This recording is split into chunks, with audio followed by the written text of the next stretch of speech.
So guys आज मैंने राजमा बनाई है। चलिए आपको दिखाती हूँ मेरी रेसिपी राजमा की, बिना प्याज की राजमा। और प्लीज़ कमेंट सेक्शन में बताना कि आपको कैसी लगी मेरी रेसिपी।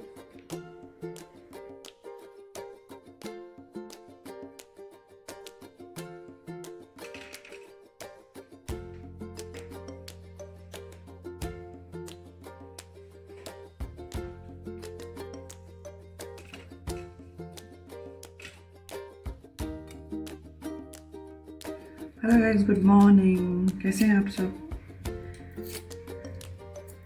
तो आज मैं बना रही हूँ राजमा। राजमा मेरी फेवरेट है। वैसे भी मोस्ट लोगों की सबकी फेवरेट राजमा होती है। Most of the pahadi peoples they love rajma very much. So मैं आपको दिखाती हूँ मैं अपने तरीके से राजमा कैसे बना रही हूँ। मैं बिना प्याज के आज राजमा बना रही हूँ। सो गाइस पहले मैंने 4-5 टमाटर लिए हैं और उसमें धनिया कटिंग करके और 5-6 कलियाँ उसकी लहसुन की और थोड़ा सा अदरक, 2 हरी मिर्च डाल के इसे अच्छे से ग्राइंड कर लिया है। और जैसे ही इसका लिक्विड बैटर तैयार होता है और हमने अब कढ़ाई ली है। कढ़ाई में मैंने खड़े मसाले लाइक दालचीनी और 2 क्या कहते हैं आपका लौंग, जीरा, धनिया, मेथी दाना, ये सब डाल दिया है। और जैसे ये पकता है तो ऊपर से हमने बैटर डाल दिया है, मसाला डाल दिया है। और अब इसे थोड़ी देर तक, वैसे तो मैंने अदरक और लहसुन का पेस्ट पहले डाल दिया था, ये पैकेट वाला है। मैं इसे थोड़ा ऐड कर देती हूँ खाने में, मुझे अच्छा लगता है इसका फ्लेवर भी।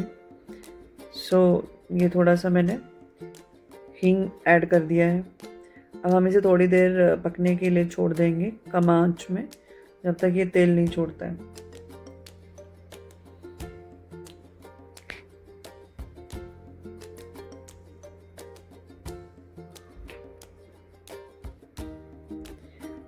इसमें थोड़ा सा मैं सेंधा नमक, और मैं दोनों नमक यूज़ करती हूँ, सेंधा नमक भी और आयोडीन वाला नमक भी, क्योंकि हमारी बॉडी के लिए आयोडीन नमक भी बहुत इम्पॉर्टेंट है। इसलिए जितना हो सके दोनों की क्वांटिटी बराबर आप यूज़ करके ये खाना बनाना चाहिए। मेरे हिसाब से मैं यही मानती हूँ कि हमें आयोडीन की कमी ना हो। तो हमने ये अब घरों में सब जगह यही चल रहा है कि आपका सेंधा नमक यूज़ करिए हर बार। तो मैं दोनों चीज़ें करती हूँ। मैं चाहती हूँ कि दोनों की प्रॉपर्टीज़ मुझे मिले और मेरे परिवार को भी। और ये मैंने बनाया है चीला। आप जैसे देख रहे हो कि मैं ब्रेकफास्ट में ये भी तैयार कर रही हूँ। ये चने का चीला है। तो चीला सब्जी दाल के साथ अभी मैं घर वालों के लिए ब्रेकफास्ट रेडी कर रही हूँ। यहाँ पे मैंने राजमा को मिक्स कर दिया है। अब आप देख सकते हो जैसे राजमा मिक्स करती हूँ उसके ऊपर मसाला लाइक थोड़ा सा कलर के लिए लाल मिर्च होती है और गरम मसाला, जो भी मसाला डालना है वो बाद में ऊपर से ऐड करना चाहिए। मतलब मेरे हिसाब से वो बाद में अच्छा खुशबू और अच्छा अपना वो छोड़ता है। अगर हम पहले ये मसाले डाल देते तो वो क्या कि ओवर कुक होके इतना फ्लेवर नहीं दे पाता है। तो मैंने सारे मसाले एंड में डाले हैं और थोड़ा सा नमक भी ऐड किया है। और अब हम इसे बॉईल करने के लिए रख देंगे और बस थोड़ा देर तक छोड़ने के बाद, जब तक ये पके नहीं, 5-10 मिनट के लिए, उसके बाद मैंने रायता बनाने की तैयारी शुरू करी है। मैंने रायता में प्याज, टमाटर, खीरा और हरा धनिया और चुकंदर को ऊपर से गार्निश करके डाला है। मेरी बेटी को रायता बहुत पसंद है, वो बिना रायता के खाना खाती ही नहीं है।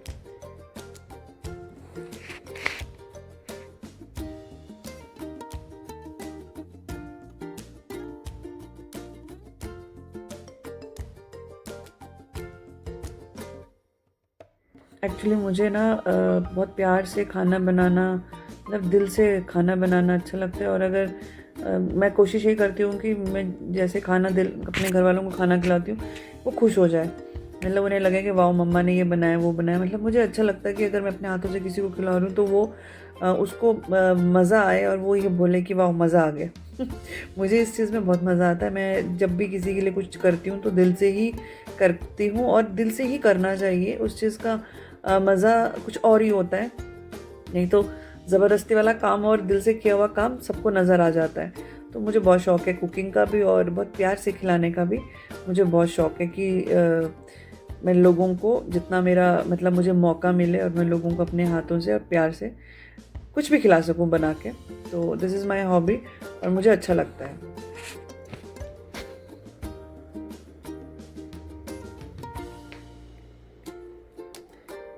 मैंने इसमें ऊपर से थोड़ा सा चाट मसाला और सेंधा नमक डाल दिया है, ब्लैक सॉल्ट डाल दिया है और अब ये रेडी हो चुका है। मैं अपनी बेटी के लिए खाना रेडी कर रही हूँ।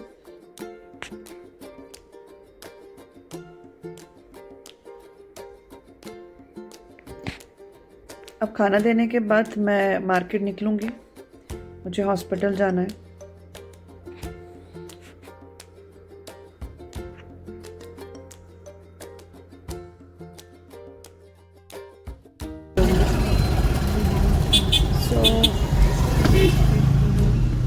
अजीब से लोग हैं, गाड़ी चलानी भी नहीं आती रोड पे कि कौन सी साइड पकड़नी चाहिए और कौन सी नहीं पकड़नी चाहिए। बाइकर्स का बहुत बुरा हाल है। ये मेरा तो ऐसे ही है, मैं जब रोड पे निकलती हूँ तो बहुत कुछ लोगों को बोलते बोलते निकलती हूँ। मुझे लगता है सभी ऐसे निकलते होंगे, क्योंकि जब हम गाड़ी में बैठते हैं ना तो हमें दूसरों की गलती ज़्यादा दिखती है, अपनी कम दिखती है। वैसे तो लड़कियाँ कभी गलती करती नहीं है, as per all people says कि लड़कियाँ गर्ल्स गलतियाँ नहीं करती हैं। हाँ तो गाइस आज मैं जा रही हूँ, फ़िलहाल तो मैं अभी हॉस्पिटल जा रही हूँ। मुझे थोड़ा सा मसल प्रॉब्लम है काफ़ी दिनों से, मैं काफ़ी केयरलेस हो गई थी। मैं सोचा कि कहीं ज़्यादा चीज़ें बढ़ ना जाए, इसलिए टाइम से चेकअप कराने चले जाए।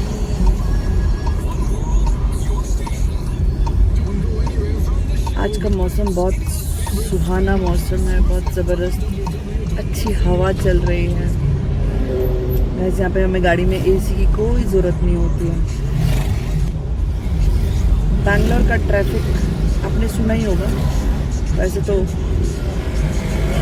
लोगों को पता ही है बैंगलोर का ट्रैफिक मच।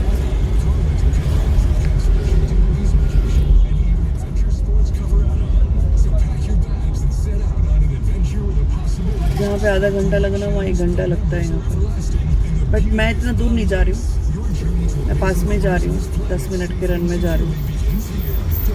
मेरी 1 बजे की अपॉइंटमेंट है और मुझे टाइम पे पहुँचने की आदत है।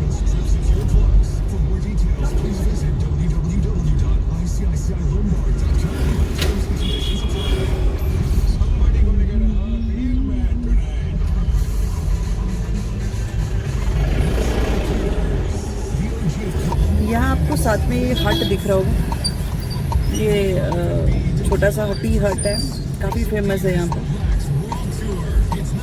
हमें कुछ चीज़ें यहाँ की बड़ी याद रहेगी, बट हम कभी यहाँ एक बार बैठे थे, हमें समझ नहीं आया था खाना ना कुछ लोगों को हमारी बातें समझ आई ना हिंदी। यहाँ के जो वेटर्स हैं उन लोगों को ना हिंदी समझ आती है, कुछ जगह इतनी दिक्कत होती है यहाँ पे कि ना हिंदी समझ आती है और ना ही आपकी इंग्लिश भी समझ नहीं आती है। तो हम लोगों को कभी कभी ऐसी दिक्कत हो जाती है कि हम लोगों को ना इशारे में समझाना पड़ता है। तो यहाँ हम लोगों का फर्स्ट एक्सपीरियंस बहुत बुरा एक्सपीरियंस रहा। मुंबई से मेरे भाभी और भतीजे आए हुए थे, तो हम उनके साथ गए थे। पता नहीं क्या पी के आए, हम चाय भी पी के कहते हैं यहाँ की चाय बड़ी फेमस है, मुझे तो कोई ख़ास नहीं लगी।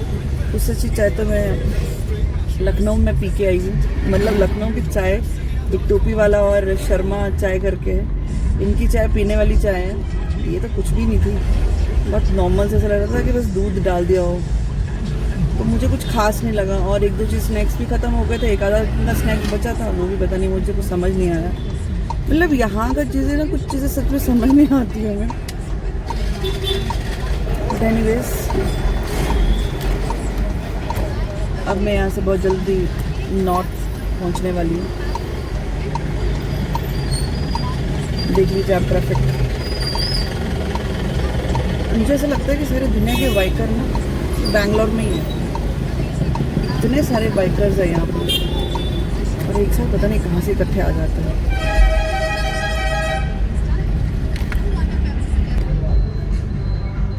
सो मैं अब मार्केट में पहुंच गई हूँ। मैं मार्केट में पहुंच गई हूँ और मुझे अब ढूंढना है मेरा क्लिनिक। और मेरी क्लिनिक आयुर्वेदिक है। एक्चुअली मुझे जो भी प्रॉब्लम है, मुझे एक्वा प्रेशर थेरेपी करानी थी, जो कि मुझे यहाँ नहीं अवेलेबल मिली। काफ़ी ढूंढा मैंने। यहाँ पे एक्वा पंचर करके है, एक्वा प्रेशर नहीं, यहाँ पे एक्वा पंचर बोलते हैं। तो मैं आज एक्वा पंचर में जा रही हूँ। देखते हैं वहाँ का उनकी थेरेपी में क्या मुझे कितना असर और कितना फ़ायदा मिलता है। एक्चुअली मेरे दो तीन साल पहले मुझे एक और दिक्कत आई थी, disc problem, cervical disc problem. उसमें भी मेरे साथ कुछ ऐसा हुआ था कि लाइक डांसिंग एक्सरसाइज करते हुए मैं उस वक्त दिल्ली में रहा करती थी। क्या कहते दिल्ली में रहती थी और डांस क्लास में जाके कुछ मैंने एक्सरसाइज या ज़्यादा जोश में कर ली, मुझे बैक में एकदम से झटका लग गया और बाद में वो काफ़ी मेजर प्रॉब्लम क्रिएट हुआ मुझे उससे। पहले मैंने लाइटली लिया और सोचा कि ठीक हो जाएगा। मैं हार्ड एक्सरसाइज करती रहती थी, बट नहीं, वो ज़्यादा प्रॉब्लम हो गया था कि उसमें ब्रेकेज हो गया था। मेरा C5 से 6-7 में प्रॉब्लम आ गई थी, C6-7 में। और फिर मुझे ट्रीटमेंट लेना पड़ा। डॉक्टर ने मुझे ऑपरेशन के लिए बोला, और जो कि मैं नहीं करना चाहती थी। फिर किसी ने मुझे रिकमेंड किया कि आप थेरेपी लो। थेरेपी मतलब अपना एक्वा थेरेपी लेने को बोला मुझे किसी ने, और मैंने उसी से अपने आप को ठीक किया। तो अभी भी मुझे कुछ मसल्स प्रॉब्लम आ गई है, कुछ थोड़ा सा आई डोंट नो, नस प्रॉब्लम है, मसल प्रॉब्लम है, ये तो डॉक्टर के पास जाके पता चलेगा। तो उन्होंने मुझे रिकमेंड किया था कि आप सिर्फ, एक तो मुझे जगह नहीं मिल रही है, मैं कंफ्यूज होगी मैं कहाँ गई थी लास्ट टाइम। सीरियसली यहाँ पता ही नहीं चलता है चीज़ों का। मुझे लगता है मैं ज़्यादा आगे आ गई हूँ शायद।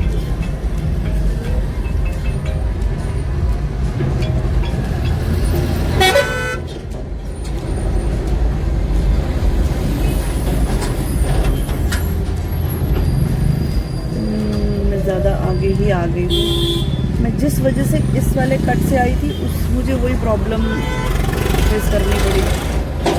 मैं इसी वजह से उस साइड से आई थी कि ताकि मैं इस साइड गाड़ी लगा पाऊँ, और वो लगता है पीछे छोड़ दिया मैंने। सो गाइस, मुझे यू टर्न मारना पड़ेगा यहाँ से।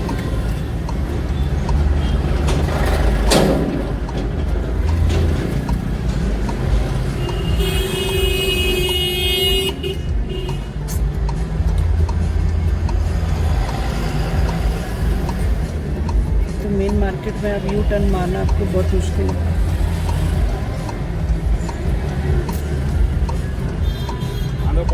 या मैं गाड़ी लगा के पैदल भी जा सकती हूँ ना। हाँ, ऐसे करती हूँ, गाड़ी लगा के पैदल जाती हूँ, बहुत ज़्यादा पीछे नहीं है वो, तो मुझे पता है। लेकिन गाड़ी लगा देती हूँ।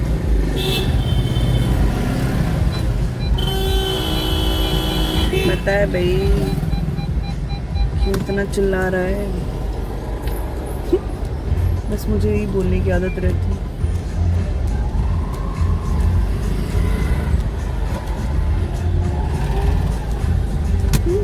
एक्चुअली मुझे क्या फील होता है कि कोई मुझे समझाना चाहे अगर कुछ, तो प्लीज़ अपने पास रखिए अपनी solution. I am smart enough. तो जैसे वो मुझे पीछे से बैक हॉर्न मार रहा है कि मैं पीछे जा रही हूँ, क्योंकि मुझे सब दिख रहा है वो पीछे है।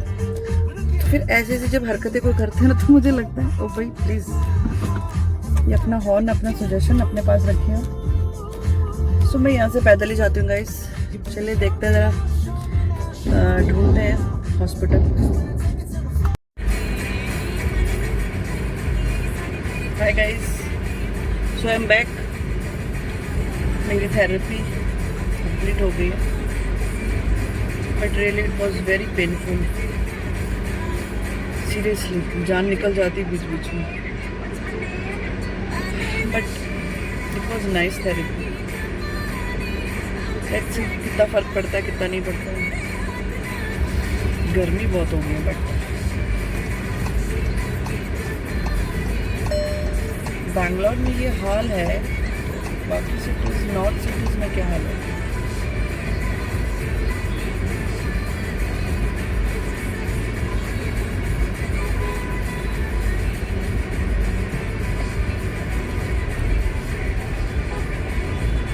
हमें बैंगलोर का वेदर बहुत अच्छा लगता था, मतलब लगता है जब तक है अभी तो यहीं पे है।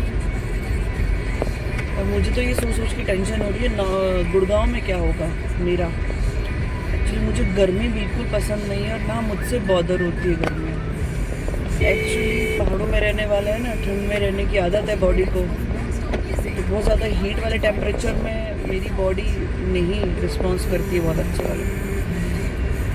बैंगलोर से पहले मैं जब लखनऊ में थी, लखनऊ मुझे बहुत पसंद था, पसंद है और रहेगा। लखनऊ मेरा आफ्टर चंडीगढ़ फेवरेट सिटी बन चुका है। सिटी से भी बहुत प्यार है और लोगों से भी बहुत प्यार है वहाँ। बट वहाँ सिर्फ एक ही चीज़ जो अच्छी नहीं थी, जिसको मैंने बहुत सफ़र किया, वो थी वहाँ की भी गर्मी। तो वहाँ की गर्मी, my God, you know, north UP की गर्मी।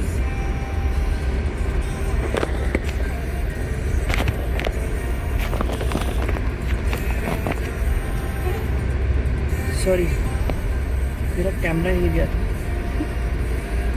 आई वॉज सेइंग कि लखनऊ के लोगों से बहुत प्यार है और लखनऊ की सिटी से बहुत प्यार है और हमेशा रहेगा। जैसे कि मैंने बताया, after Chandigarh my favourite city is Lucknow. But वहाँ भी एक ही चीज़ थी जो मुझे पसंद नहीं थी, वहाँ की गर्मी। गॉड, वहाँ भी यार 40 मतलब 40 तो क्रॉस ही रहता था, 45 तक इतना टेम्परेचर रहता था वहाँ। बहुत गंदे वाला टेम्परेचर रहता था। तो एक वही चीज़ थी जो मुझे वहाँ बिल्कुल पसंद नहीं थी और उस वजह से मैं एक इडियट ऐसे लोग आ जाते हैं। एक गर्मी की वजह से ही मैं वहाँ पे हॉस्पिटलाइज भी हो गई थी एक बार, डिहाइड्रेट हो गई थी बहुत ज़्यादा, एडमिट रही हॉस्पिटल। गर्मी में मुझे सांस नहीं आती, बहुत गंदी होती है यार गर्मी। मुझे नहीं पता दिल्ली वाले लोग कैसे गर्मी सहन करते हैं। वैसे मैं दिल्ली में भी रही हूँ, बट दिल्ली में फिर भी पता नहीं, मुझे बॉदरेबल ही लगती थी। मैं दिन में भी कई बार घूमने फिरने जाते थे हम लोग। इवन उस वक्त तो मैं हॉट वाटर लेके जाती थी मार्केट घूमने में, गर्मी में भी कभी ऐसा फील नहीं हुआ। बट लखनऊ जब गए, शायद में भी जैसे आपकी एज बढ़ती जाती है तो फ़र्क तो पड़ता ही होगा। बट दिल्ली में जाके मुझे लखनऊ जाके मुझे बिल्कुल भी गर्मी सहन नहीं हुई। इवन दिल्ली तो उससे भी ज़्यादा होती है, सेम ही टेम्परेचर होता है। और यहाँ तो बहुत प्लेजेंट था, मतलब यहाँ का फील हमें ऐसा आया जैसे हिमाचल में भी इससे ज़्यादा गर्मी होती है कंपेयर टू बैंगलोर। बैंगलोर में इतनी गर्मी नहीं रहती है। यहाँ का गर्मी का मौसम सिर्फ अप्रैल का रहता है और मार्च में स्टार्ट हो जाता है। सो मार्च अप्रैल में कभी यहाँ रहे नहीं है। लास्ट टाइम हम लोग हिमाचल चले गए थे वेकेशन में, मेरी बेटी की छुट्टियाँ होती। इस बार तो हम अब सीधा ही ट्रांसफ़र जैसे हो रहे हैं तो सीधा ही गुड़गांव जाएंगे। तो तब तक अभी यहाँ झेलनी पड़ेगी बैंगलोर की गर्मी भी। जाते जाते देख लेते हैं कैसी गर्मी कितनी होती। फिलहाल अभी तो हो ही गई।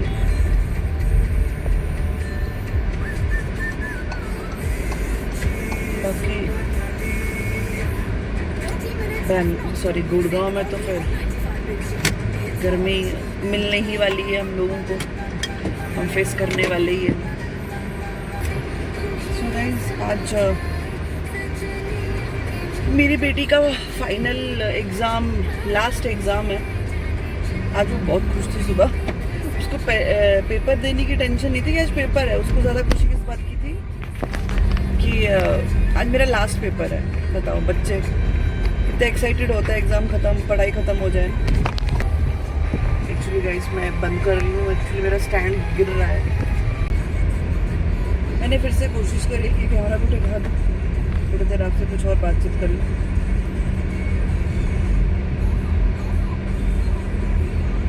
सो मैं कहाँ थी? मैं थी अपनी बेटी के एग्ज़ाम में।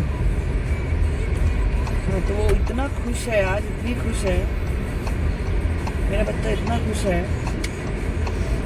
उसको ये टेंशन नहीं है कि बोर्ड का एग्ज़ाम है मेरा, उसको ये खुशी है कि मेरा लास्ट एग्ज़ाम है। और कल रात से ही खुश हो रही थी, मम्मा